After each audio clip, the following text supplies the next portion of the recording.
Hi, mining community. Welcome back to another episode of the Dig Deep, the mining podcast, a show that brings you latest insights, thought leadership, and stories from across the global mining industry. In today's episode, we have Charlie Forrest, who's the CEO of Dingo, who are an award-winning enterprise predictive maintenance software solutions company for the mining industry. They help reduce major component failures, improve reliability of assets, and safely boost production whilst decreasing maintenance costs.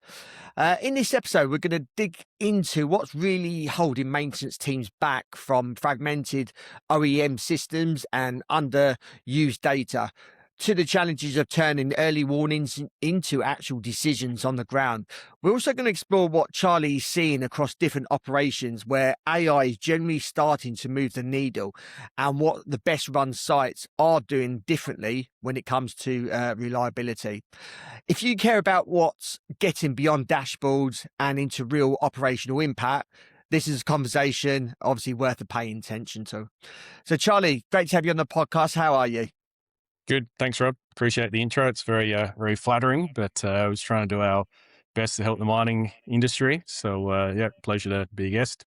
Yeah, certainly. And obviously, I've got many questions to ask you. But before we get into that, I wanted you to just tell the audience a little bit about yourself, obviously about your career, how your career has obviously developed Sure. to obviously up to today. So I'll hand Sure. it over to you. Well, interesting little story. I've said it a few times when we actually sold Dingo when we were out in the road. But my whole life's been in mining. Actually grew up in a farm in the Barossa Valley in South Australia, and ironically, my dad had a little quarry with a digger and a truck, and we used to sell the material to local council. So literally, since I was a little kid, I've been involved in mining. Moved into technology. My first job was out of university in technology in mining. Moved to Indonesia, in the middle of Indonesia for my first gig. Then on to Brazil, where I did sort of similar things as well. Time in Canada with a company doing some geological modeling software. Back in Oz for a little while, so you can kind of get the sense, a bit of a global citizen. And the last few stints have been in London and then Finland. So a few different companies. Kind of the fun fact I like to kind of relate to is that every company I've worked for has been bought and sold more than once. So I've kind of seen what it takes in the mining industry to take a small company and grow it into something larger and kind of solve some decent problems in the industry. But yeah, always in mining tech, just worked my way through my career in implementations, technical roles, through into product management, into sales, running regions. And then, thought I'd have a crack at being a CEO at Dingo, and turned out pretty good. So I took over from Paul Higgins a few years ago. He was retiring, exited the business to Riverside recently. It's actually nearly been a year now. So backed by private equity now. And the nice thing is we've got a huge amount of capital to deploy. We're looking at M&A, and we've pretty much doubled headcount again in the last 4 months. So it's just exciting times for us to have a crack at the industry. It's still pretty untapped, a lot of areas to improve. So yeah, pretty exciting what's going on, to be honest. Yeah. Obviously, you mentioned you've been across the world, worked in various countries. How do each country or each region, do they view maintenance differently, or is there pretty much a common theme amongst all the different regions, continents that you've obviously worked in? Yeah. Well, look, and we used to have a competition between a few mates, and we work together now. It's like, how many mine sites can we go to? And we lost count of actual unique ones after 200, I think it was 150. So open pit underground, always go underground when we get a chance. And to be honest, it's probably more cultural, the differences. So culture as well as kind of labor, I'd say labor costs. So that's the main two differences, where African countries might throw more labor at a problem, less skilled resources. Doesn't mean they don't understand or want to be better at maintenance practices. And then you've got highly skilled people in Australia and Americas, where you might only have one person versus, ideally they'd love to have 3 or 4 reliability engineers, just can't afford it. So there's still, I'd say, common denominator across the industry still is that It's heavy machinery. It's unpredictable to a certain extent. So they all face the same challenges, but tackle them slightly different ways, I guess. Yeah.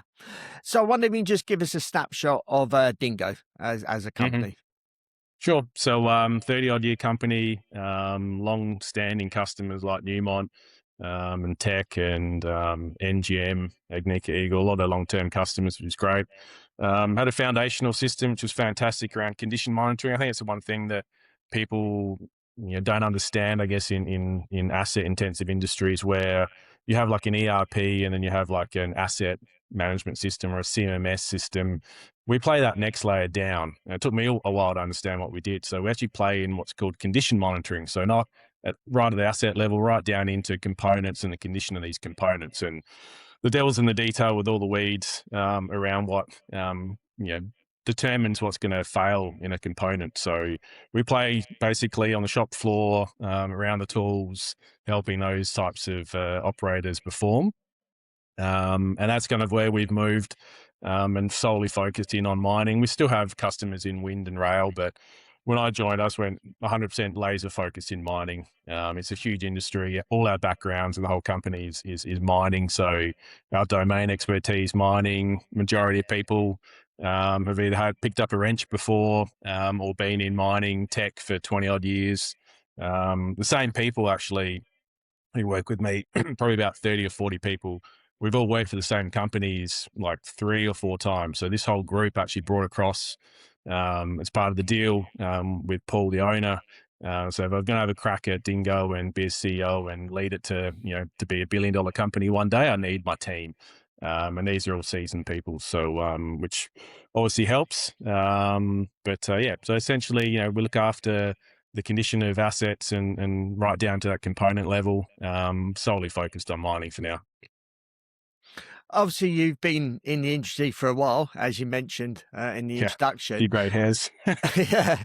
Why do you think so many maintenance teams still end up firefighting, even after obviously investing in all the right monitoring Hmm. tools?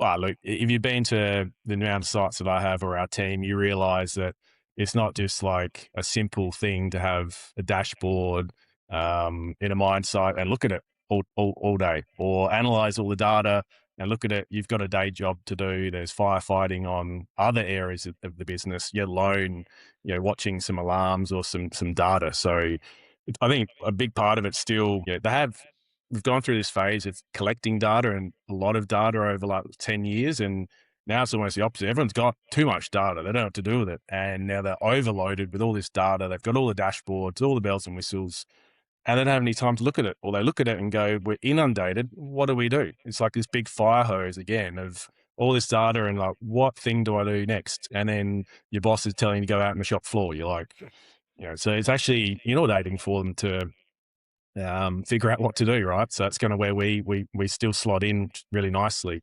around kind of what I like to explain is like it's a big funnel of data, and we just funnel it down into something manageable. Give the guys some relief, and these are the three things you can work on that's going to help you solve these problems, rather than try and guess and spray and pray about what you can do during your day job. So yeah, that's in a nutshell.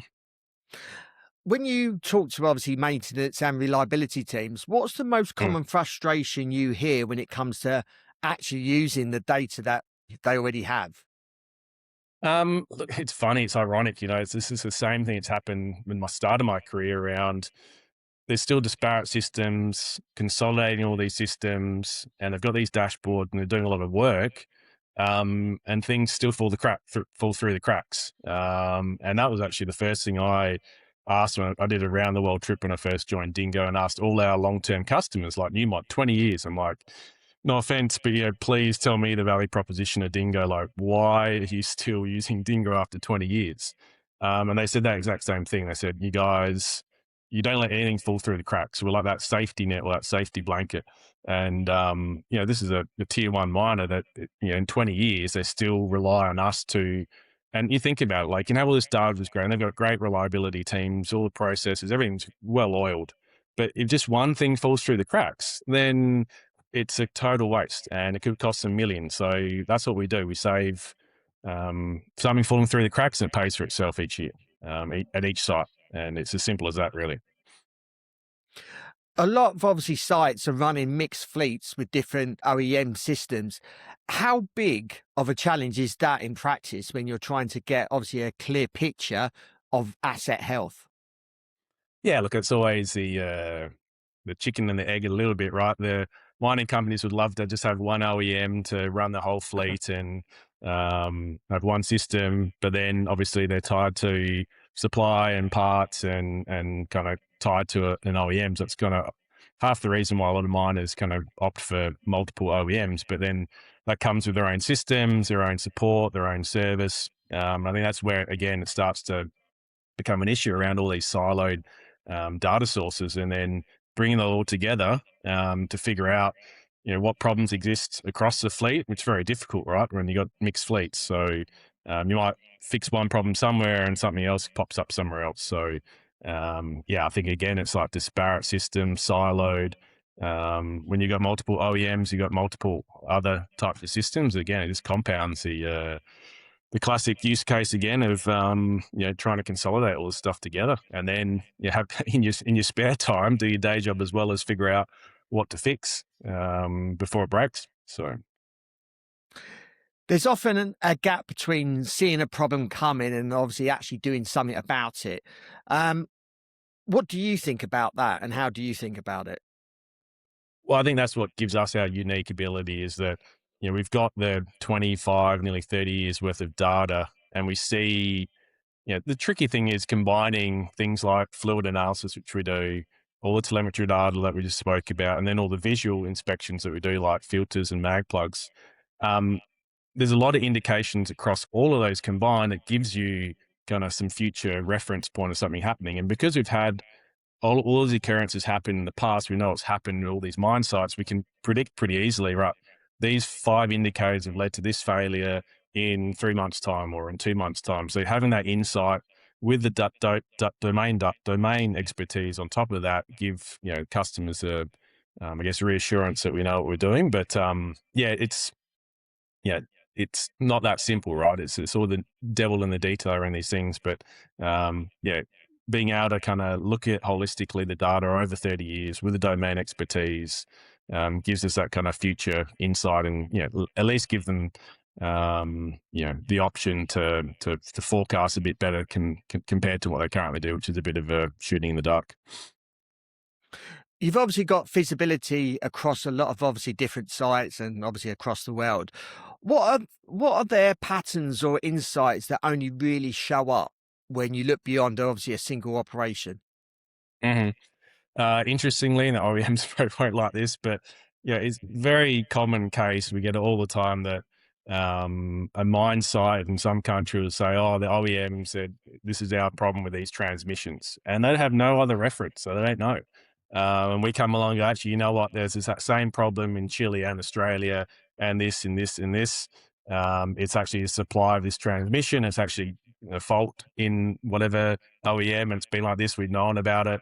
It gives them some confidence they can go back and obviously know there's not just there's something going on with their site. So that's a very common one we come across every day. There's obviously a lot of noise around AI in mining right Mhm. now. Where do you see it generally helping, and where do humans still obviously play a critical role?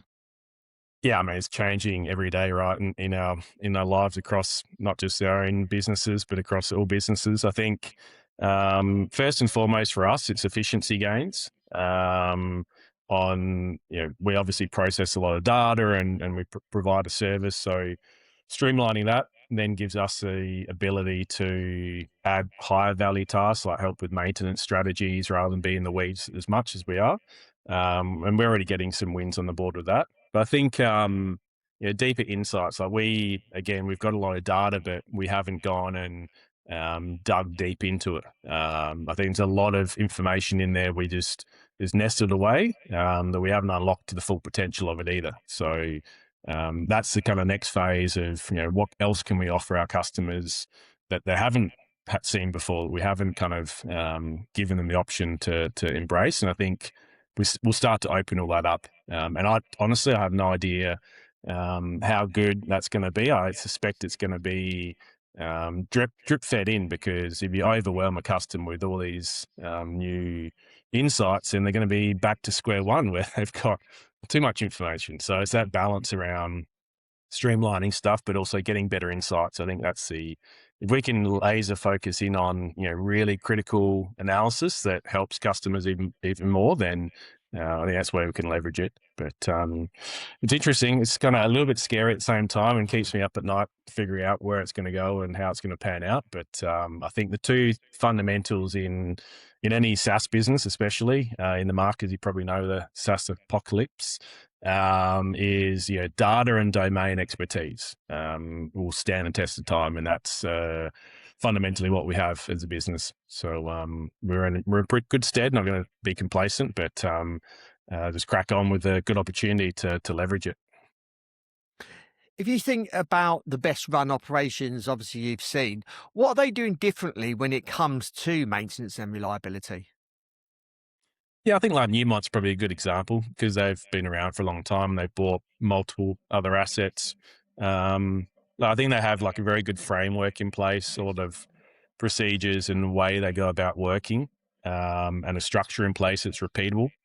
And they have that kind of like group function across from HQ across all their sites. It comes and goes. Like, obviously, all miners kind of sometimes do corporate stuff and then roll back to sites and have some autonomy that way. But I think that group function serves them well. They've always had this program called Asset Full Potential Program. Yeah, that's what, well, because they've always had that focus on their assets and extracting the most out of them. And that includes their equipment and maintenance. So I think for good operations, that focus, because, the reality is that we sell into maintenance departments, which aren't the most, what's the right word, extroverted department, I call them. And you don't get many general managers or mine managers who actually come from maintenance. They usually come from production, because production's king. And maintenance is, in the corner there. So it's a tough one to get out of that mold. I think it's departments and companies that embrace maintenance as that, pillar is kind of the ones that do well, because without the equipment running, everyone knows the impact, right? So I think that merging and Newmont do a good job of kind of so removing those silos essentially between maintenance, production, and even fixed plant. So Yeah. You mentioned obviously maintenance departments may have different and many systems in place. mhm. What would make them then decide, right, I want to explore what Dingo offer? What are probably some of the catalysts as to why they may come to that decision? It's funny. We're still educating the market, unfortunately. That's just the mining industry still. Once we get boots on the ground, we go out and see them. It's like showing someone. It's like they didn't know there was something out there that helped them, could solve their problems. They feel like they're on their own a lot, and they come up with their own solutions. Obviously, they have to be innovative, and that's when like most of these sites. And a good example, I was in Turkey a couple of years ago, and they had everything put together. It was perfect. They had perfect to a certain sense. They had everything put together in these dashboards, bunch of smart guys. They rocked up to site and they showed me all this stuff, and they're really proud. I said, this is fantastic. I said, what's that truck doing down the pit that's broken down? They're like, yeah, it's exactly like the problem, right? It's like we just, it fell through the cracks, and we'd love to be better at it, but it's the reality, unfortunately.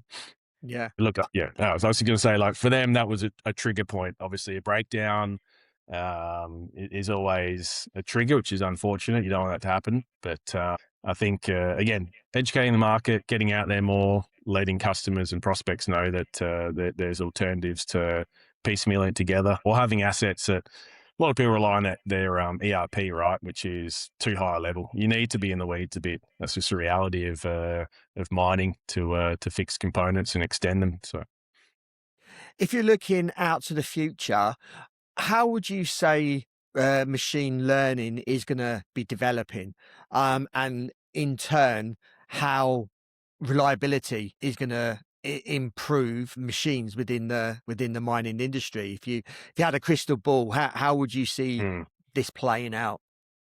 I guess depends how much money you got for me, Rob, to disclose that information. But that's a $1 billion question. That one.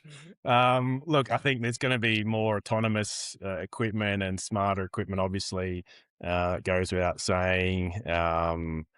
Fluid analysis is improving how they collect data. I think one thing I'm still surprised in the industry, which I think is a big disruptor, is there's still not a lot of wireless technology, sensor technology for equipment. So I think that part of it, if there's better, because I'm not sure if you know, but like the single point of failure for any bit of sensor on a piece of equipment is a cable, and usually an antenna. If the antenna cable breaks, which is usually pretty thin, then you got no data. So there's that still Achilles heel, but it can be wireless sensors that can transmit a lot of data somehow through the CAN bus would be fantastic. Then I think that will be what changes the landscape a bit as well. But yeah, look, I mean, who knows with AI and everything else going on? That'll be be interesting. So.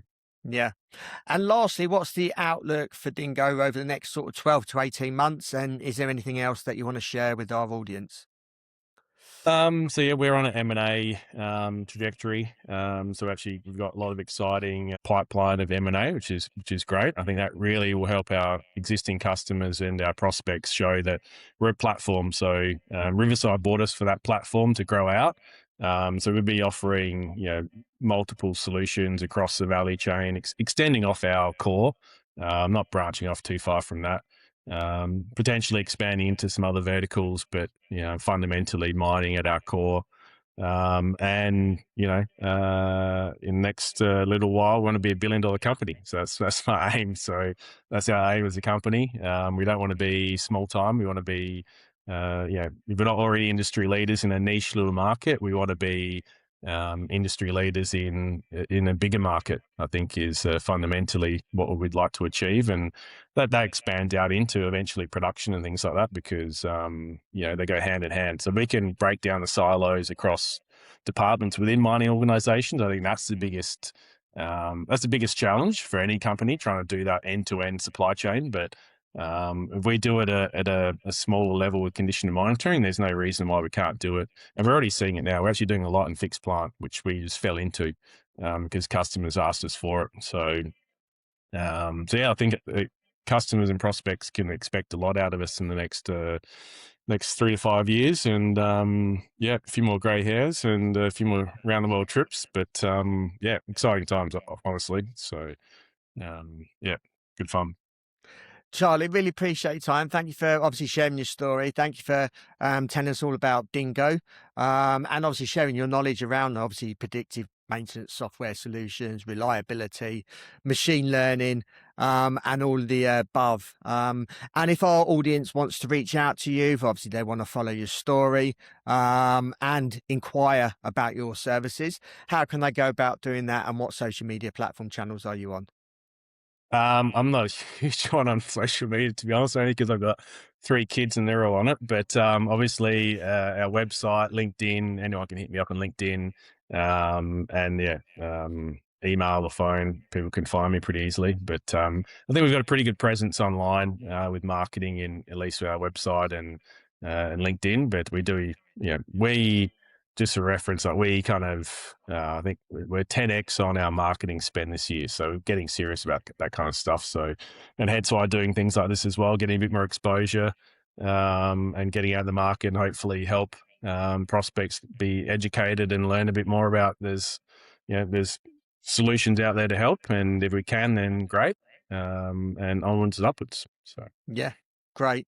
Well, we'll include all those detailed social media channels in the show notes of companies for easy access, so our listeners can obviously follow the story, reach out to you, and obviously good luck in developing the business. And no doubt, very soon you will be that $1 billion company, and more than Hope welcome so. to come on the podcast next year and give us an update and maybe talk about some of the challenge that you've seen since coming on now next year and what you've seen over the course of the year. So more than welcome to come back on next year. Yeah, look, I think in a year's time, a lot would have changed, especially with the landscape of AI. So, yeah, appreciate the platform, Rob, and the opportunity. And it's been, can help one customer, one prospect, then it's worth it, right? So, Yeah. yeah, Yeah, pleasure. certainly. Well, all the best for the year, and no doubt we'll speak as the year goes on, or even into next year. So, thank you for your time. Cool. Thanks, Rob. Appreciate it. Thank you. Thanks for listening. Hope you enjoyed that episode. As always, appreciate your continued support. And like, for instance, this episode, please share it across all your networks. This obviously episode wasn't necessarily speaking about a jurisdiction. This can cover every jurisdiction in the world, and obviously maintenance is an important issue for companies in production, obviously to reduce costs, especially with energy costs at the moment going up. Something like this could help organizations obviously reduce costs. So I think this episode should be shared to everyone and anyone that you know in the industry that would like to know and understand more about obviously saving costs. So thank you again for listening, and until next time, happy mining.